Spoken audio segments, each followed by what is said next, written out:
Hi, this is Dave DeSimone in the Wine Cellar. Welcome to another half-hour edition, and thanks for tuning in. I know it's a busy time of year, so just relax and maybe pour yourself a glass of wine while you listen to the show. And remember, if you'd like to listen to this show again or others of the In the Wine Cellar shows, then please just go to my website, www.daveswinecellar.com. That's daveswinecellar.com. And you can also sign up for my newsletter when you're there. So thank you. And tonight, I'm pleased to welcome a guest who's a leader in telling people, wine drinkers, about wines made naturally. She also holds a Master of Wine certification, very prestigious certification. We'll hear a little bit about that. And she's a founder of Raw Wine Fests held annually in London, New York, LA, and I think Berlin. So let's please welcome to the Wine Cellar, Isabelle Legeron. Isabelle, bienvenue. Welcome. How are you? Merci. Thank you so much. I'm really good. Thank you. Having a chat with you over from my cold house in London, but the fire is going, so yeah, it's all good. This is good. This is why we drink wine, right? It brings people together, and on a cold day, it makes us all feel happy, even on a warm day. So, Isabelle, I want to talk about the Raw Wine Fest and natural wines, but before we do that, could you please tell the listeners a little bit about your background and the Master of Wine degree and just your formation and how you came to natural wines, please? Sure. Well, I started in the wine industry, we could say, from a very, very young age, because my family grow grapes, and actually they make cognac. So they grow grapes, make the wine, and then distill it straight away. So I was brought up on a farm and doing pretty much everything that needed to be done. It was a very, very small farm, and it was just the family working there. But I had other ideas, growing up as you do, and I studied business, moved away, went to work in London. But actually quite quickly, a few years later, I was really missing the farm, missing home. So I decided to forget my studies at university in business and retrain as a wine person. So I went back and I studied, the WSET, the diploma, which is sort of, the Wine and Spirit Education Trust, and then moved on straight away to the Master of Wine, which I passed and became an MW in 2009, I think. And then throughout my wine studies, I went back to wine because I really wanted to go back to the land.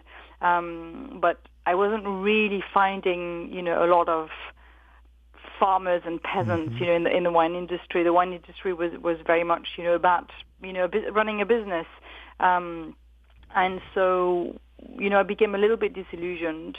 But luckily, throughout my studies and traveling and tasting loads of wines, I came across some wines that were a little bit different and maybe not so polished or perfect, and realized that actually there was a whole world out there of a very, very, very, very small world, but a world with a very big heart, called the natural wine world, the low intervention organic and biodynamic wine world.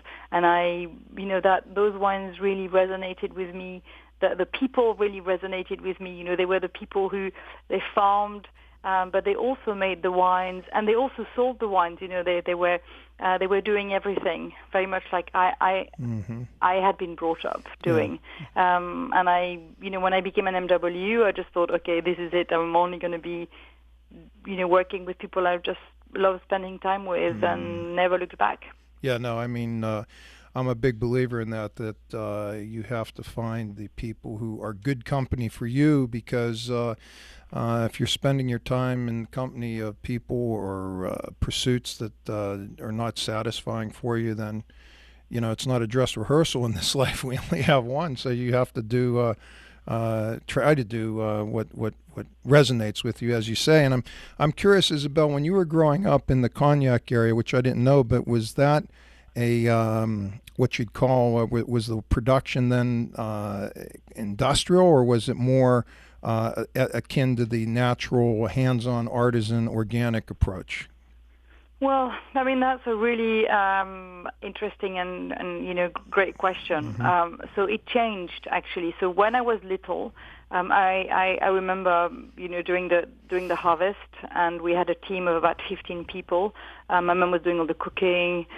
We would go in the vines and actually look for morels, the mushrooms, and wild salads and all that. So that was my upbringing.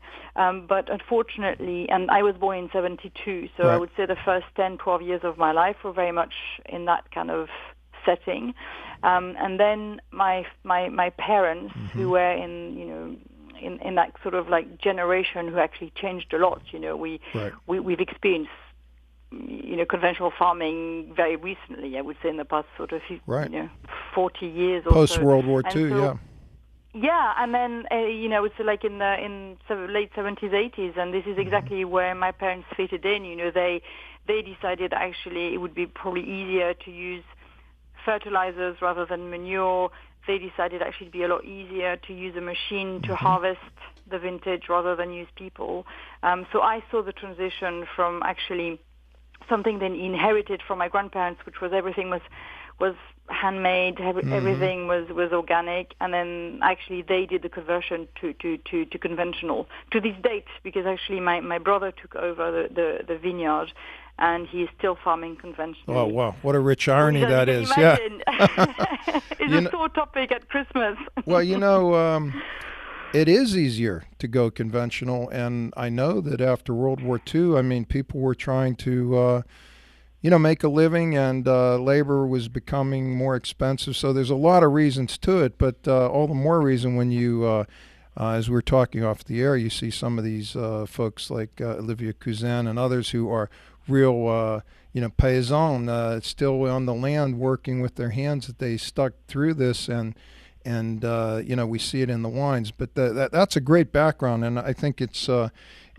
interesting to hear that. And I didn't realize that you'd actually grown up in vineyards. But so you got this interest you'd seen it as a very young person, and then you became a professional master of wine, and then the Raw Wine Fest. Where did that come from? How did that grow out of your interest? Because that's and tell us about those festivals, because I had the pleasure of visiting the one in New York, but they're really great opportunities to meet people in the natural wine world. Please. Thank you. Well, it actually was completely created out of a desire of meeting people. When I decided actually everything I was going to do was going to evolve around the world of natural wine, then I went and I traveled a lot, and I met lots of people, and I attended sort of similar events that were happening in France and Italy, essentially. And then I thought, actually, we need to have this in the UK too.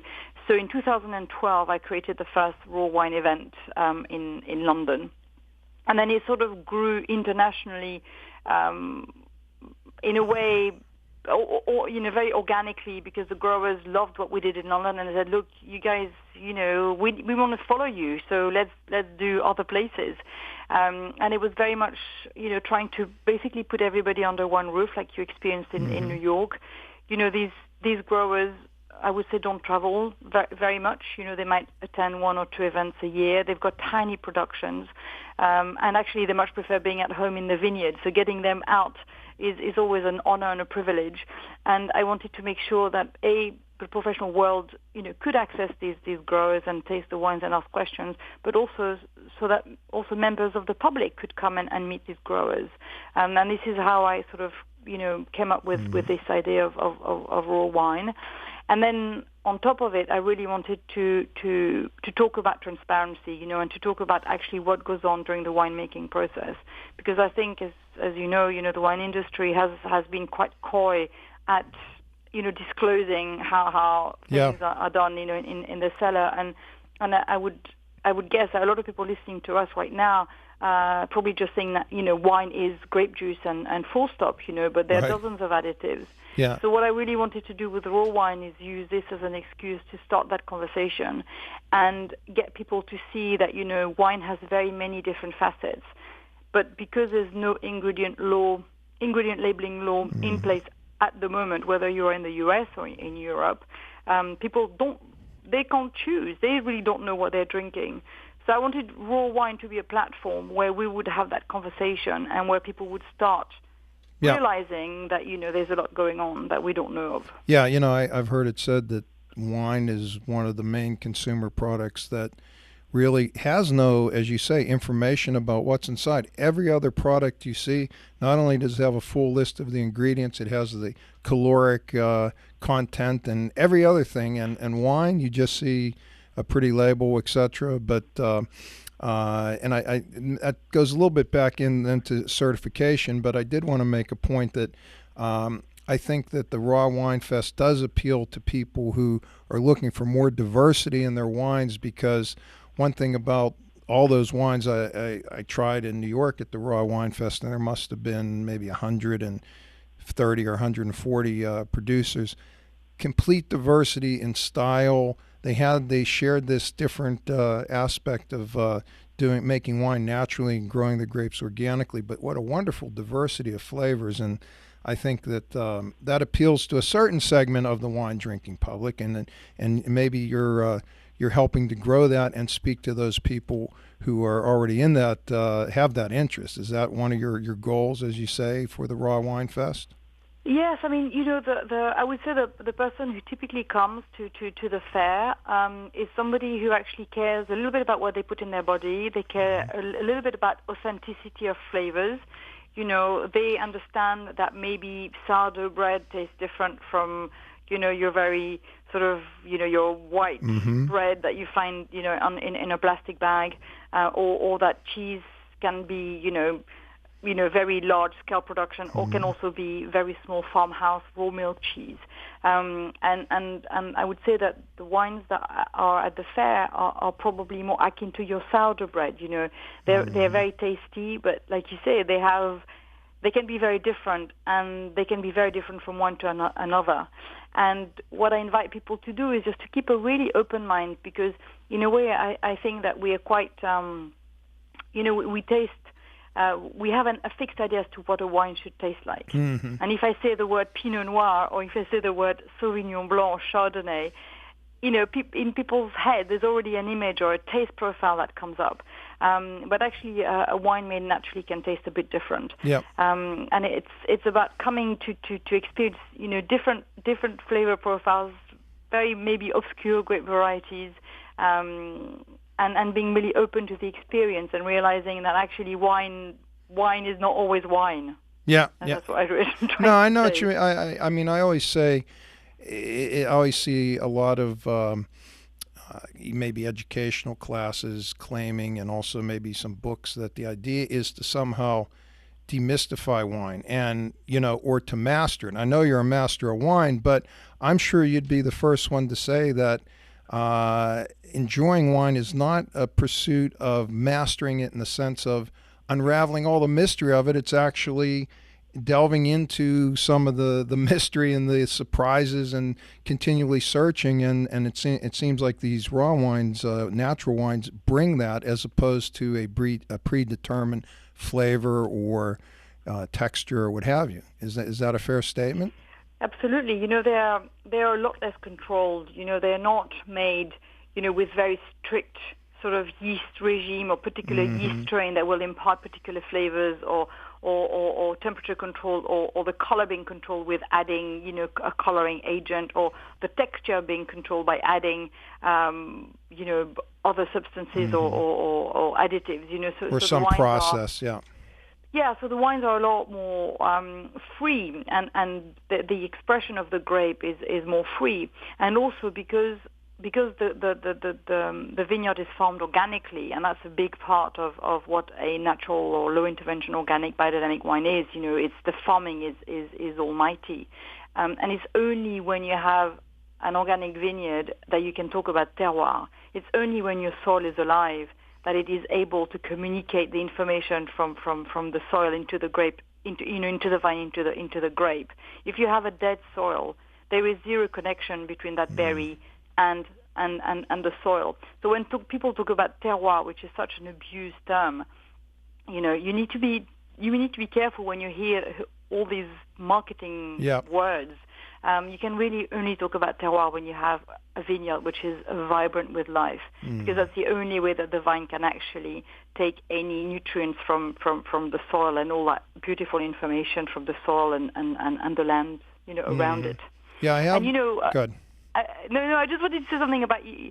And in a way, the more, because you talk about like being a master, but for me, like the more I learn about natural wines and this beautiful world and the people and so on, actually, the less I realize that I know about wine. Yeah. And that's the beauty of it, I think. I mean, maybe that's the sign of a true master, that you know very little. I mean, there's a lot to know. I mean, I think that people with wine become very, I guess you could say, intimidated, and they feel like they have to learn. And I agree. It's like playing an instrument. You have to learn how to play the scales. You have to learn how to read music. But eventually, you have to just play whatever song it is, and we can go on and on. But one thing I did see about the wines, I think, is they have great personality.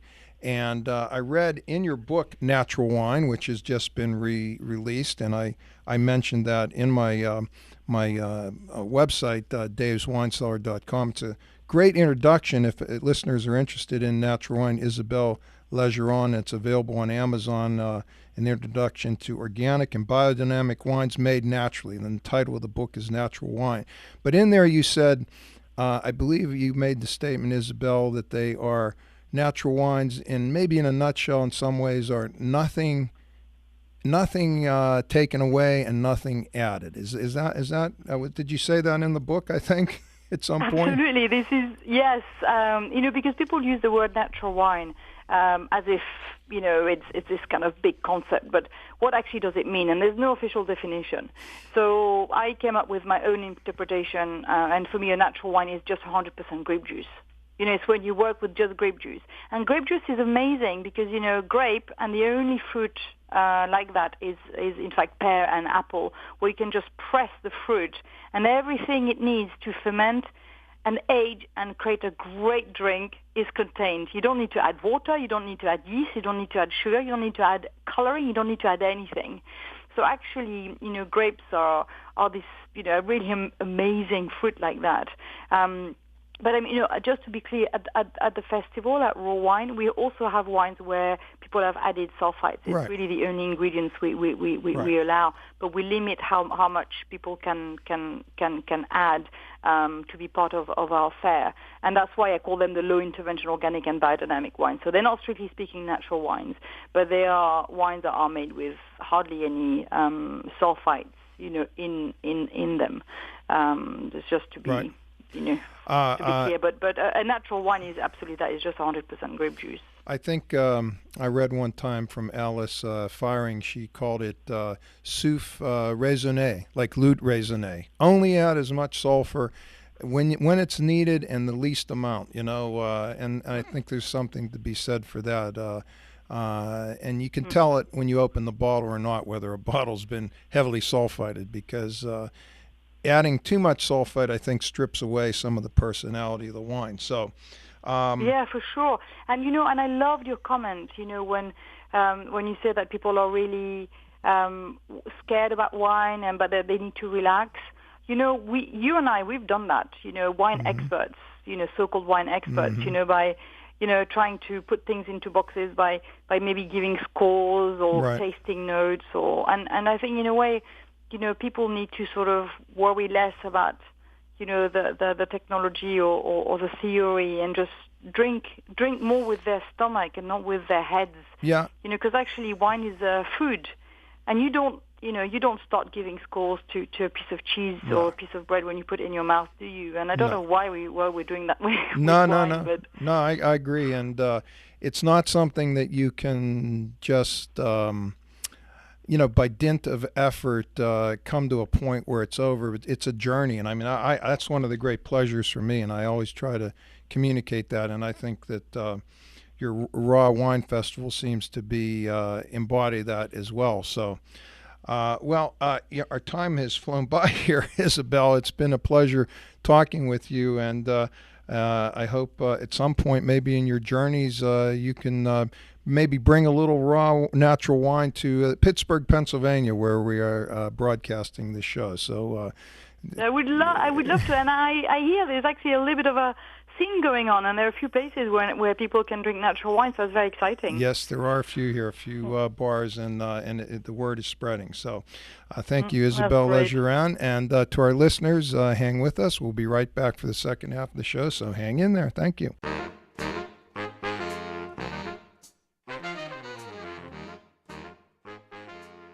Hi, this is Dave DeSimone in the Wine Cellar. If you enjoy listening to my Wine Cellar programs on KQV, then please check out my columns each Wednesday in the Pittsburgh Tribune Review and online at daveswinecellar.com.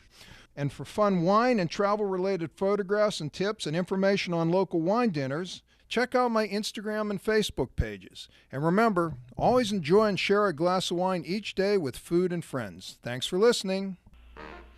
Welcome back into the Wine Cellar. This is Dave DeSimone. Thanks again to Isabelle Legeron for telling us about her new book, Natural Wine and the Raw Wine Festival. And it was a lot of fun to learn about that and to attend. And one of the people who I met when I was at the Raw Wine Fest in Brooklyn was Joe Pedicini from Montebruno Wines. And Joe happens to be on the phone right now. Joe, how are you? I'm good, Dave. How are you doing? Good. Thanks for calling in. And as we were talking about with Isabelle, the whole idea of organic wines and biodynamic wines and made naturally is a growing area. But I think I recall from when we talked at the fest, you grew up in New York City, not really near any vineyards. Isn't that correct? That's true. Yeah, I grew up actually in New Jersey. New Jersey, on the East Coast. And I grew up in a, one of these multi-generational Italian households. And for folks that grew up on the East Coast back when I did, which was, I'm 50 now. Right. But the neighborhood was full of people that made wine for their households. Right. And like you said, there weren't vineyards around, so we relied on a interesting transport system where folks from California were shipping grapes to us via refrigerated train cars. Right. And I believe, go ahead, I'm sorry, but the name of your grandmother's name was Montebruno, correct? That's correct, yeah. Right. The winery, I started the winery in 2003, and it was sort of a tribute to her and also, just a way of extending the tradition that we had as, when I was growing up of making wine for friends and for family and for sharing it. I had an aunt who was a winemaker too, and I can understand what you're talking about, getting the grapes brought in. But she used to say sometimes she liked to get her materials for free, so I'm not sure she was always fermenting grapes. There was a lot of folks like that. There was also times where people had to figure out a way to make something good to drink for not very much money. Right. And, because this is very much like a lot of people can relate to, growing up for us, wine was on the table most meals, and it was, an important necessary food source. And that brings us back around to, why we should be making wine naturally and why we should be avoiding sprays and manipulating it in ways. Use of synthetics, yeah. Right. So, because they, without even knowing it, people like your grandmother, my aunt, and others, they were making wine, naturally. I don't even know if they added yeast, but the point is that they were making it for the pleasure, and it was an artisan thing for them, and it's a labor, a love, a passion. And I know that your wines, which I tried too, your Pinot Noirs at the Raw Wine Fest, and both of them are from Oregon, which is the heart of Pinot Noir growing in the U.S. I think these days, and I believe you work with growers who are working de facto organically without certification. Is that correct, or did I get that wrong? No, you're on board there. Mm-hmm. I mean, for me, the certification is great if you can do it, but it's all about the intention. Right. It's about growing food essentially, and trying to make it as pure and nutritious as possible.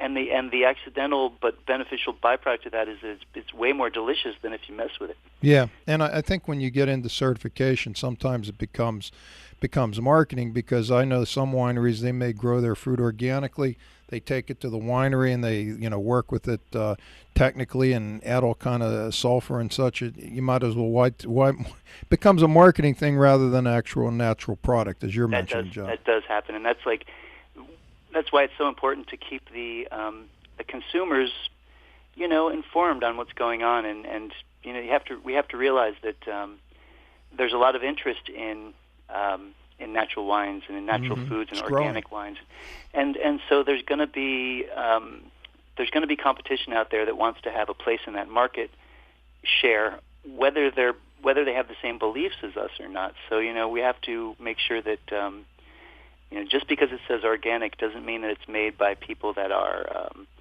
that have the best of intentions on delivering something that is going to be just extremely delicious but nutritious also. Yeah. Some folks out there are using the classifications as marketing tools, like you said. Yeah. Okay. So now you do have the two wines, and I believe the one from correct me if I'm wrong, it's Montazzi Vineyard in McMinnville. Tell us a little bit about that wine, please, Joe. Well, that is that particular vineyard is actually it is certified biodynamic by Demeter. Wow. Okay. And this is it's a really cool vineyard in the McMinnville AVA of Oregon, which is a sub-AVA of the Willamette Valley. And this is a site that is heading up into the foothills of the coastal range, and so there's a lot of great marine influence, both in the soil but also in the in the climate. And it's owned by the Montazzi family, and they have been farming biodynamically since they started the vineyard in the mid to late 90s. And it's they are just one example of a lot of folks out in Oregon that they really take the farming very seriously, and they realize that Oregon is this beautiful it's a place that has incredible natural potential. It has this beautiful sort of spirituality about it. There's a lot of stuff going on in Oregon, and we don't necessarily, we try to kind of figure out what the reasons are that the plant Pinot Noir especially loves it so much there. But there's something magic there. There's a connection. And so the growers are really being excellent stewards of the land, and they're trying to keep the plant as happy as possible, keep the soil alive, keep the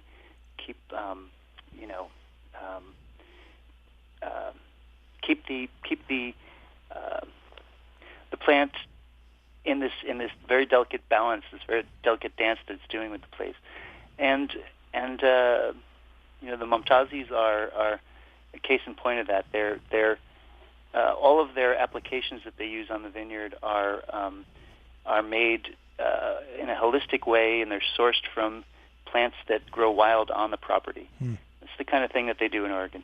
Yeah, and I've heard it said that when you do the biodynamic approach, it allows the plants to live and grow and fight challenges and diseases and things by themselves. They become almost like trained athletes as opposed to relying on sprays, etc., which weakens the plant. And I know that there's not necessarily a scientific connection that people were able to point at, but when you try a wine that's made from biodynamic fruit and produced naturally in the winery, you taste the difference. This was a case in point when I tried your Montebruno Montazzi Vineyard Pinot Noir. Juicy, succulent, ripe, but very elegant. And I've had a lot of Oregon Pinot Noirs where, it's just like, I don't get it. There's all this ballyhoo about Oregon Pinot Noir, but when I tried your wine, Joe, I was like, Wow. This guy's doing some good stuff because I like most people who like Pinot Noir.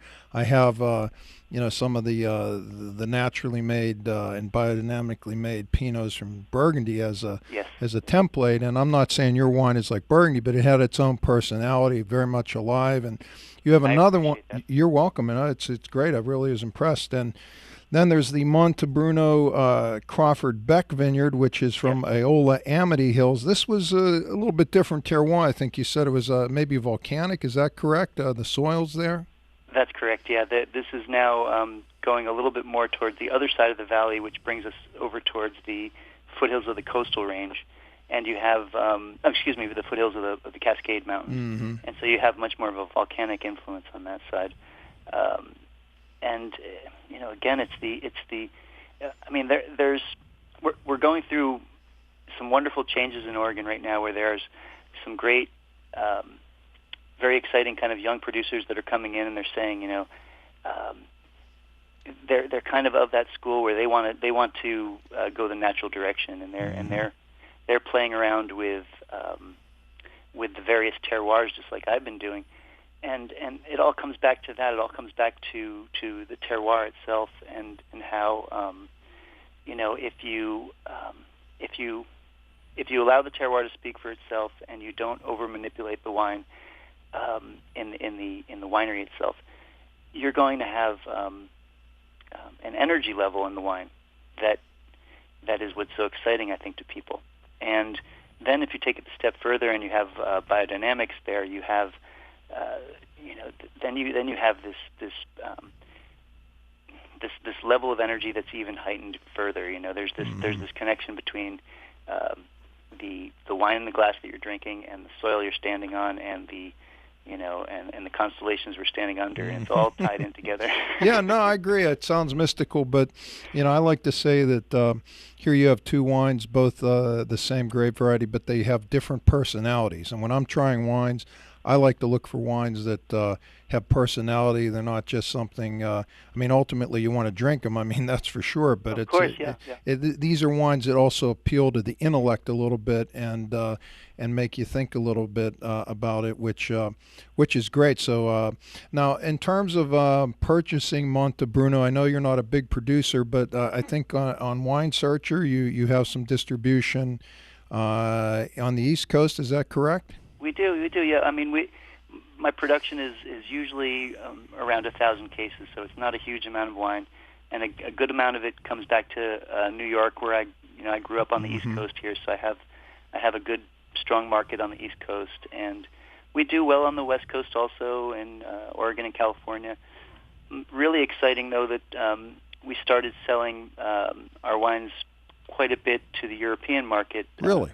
Starting back in 2013, we were Montebruno was the first domestic producer to be invited to a natural wine event in the Loire Valley called Le Dive Boutil. Oh yes, yeah. That's sort of the template that Isabelle, I think she mentioned. That was one of the things she said. I have to bring this concept to the English-speaking world. Those kind of wine fests. So congratulations on that. Did. Yeah.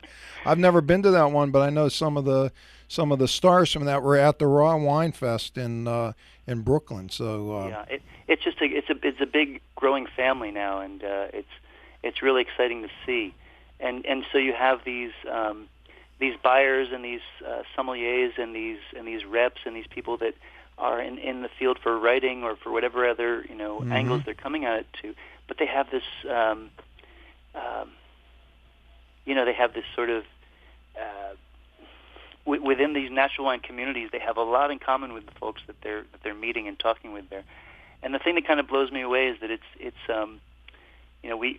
we kind of often people are talking about natural wine and this phenomenon as if it's something new, but we all have to realize that ultimately the beauty that I see in it is that we're tasting wines and we're drinking wines and experiencing flavors that our great grandparents experienced. This is the way wine tasted. This is the stuff that predates a lot of the sort of industrial agrochemicals that came into the system about 100 years ago. Yeah. No, it's exciting stuff. So anyway, our time flew by there, Joe. Pedicini from Montebruno. Thank you, Dave, and we'll do it again sometime, I hope. Please, please. And to our listeners, hang in there. We'll be right back to wrap up.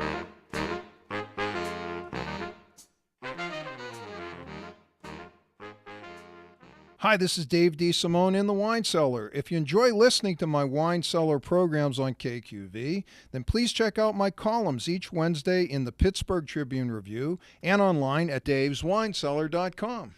And for fun wine and travel-related photographs and tips and information on local wine dinners, check out my Instagram and Facebook pages. And remember, always enjoy and share a glass of wine each day with food and friends. Thanks for listening. Welcome back into the Wine Cellar. This is Dave DeSimone. Thanks again to Isabelle Legeron and Joe Pedicini. Isabelle, of course, is the founder of the Raw Wine Festival and author of Natural Wine, so I recommend that book to you. And also Joe Pedicini, his winery Montebruno. Really excellent Pinot Noirs made naturally, so check those out. You can see them online at the Wine Searcher, and he also has a website for Montebruno Winery. So thanks again for tuning in. If you want to hear this show or others, you can always go to the archives at my webpage. That's daveswinecellar.com. That's daveswinecellar.com. And while you're there, please sign up for the newsletter. So until we meet again in the Wine Cellar, this is Dave DeSimone saying good night.